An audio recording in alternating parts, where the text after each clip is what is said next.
মহান জাতীয় সংসদে উত্থাপন করা হলো।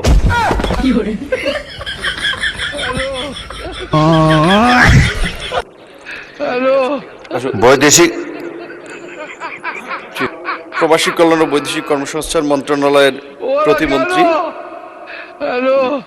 বৈদেশিক কর্মসংস্থান ও অভিবাসী আইন 2013 অধিকতর সংশোধন কল্পে আনিত বিলটি মহান জাতীয়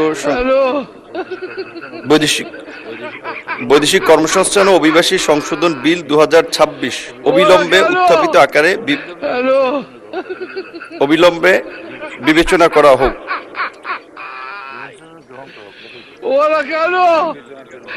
আবার বলেন। আমি মোহাম্মদ রুহুল হক, প্রবাসী কল্যাণ ও বৈদেশিক কর্মসংস্থান মন্ত্রণালয়ের প্রতিমন্ত্রী, বৈদেশিক কর্মসংস্থান ও অভিবাসী আইন 2013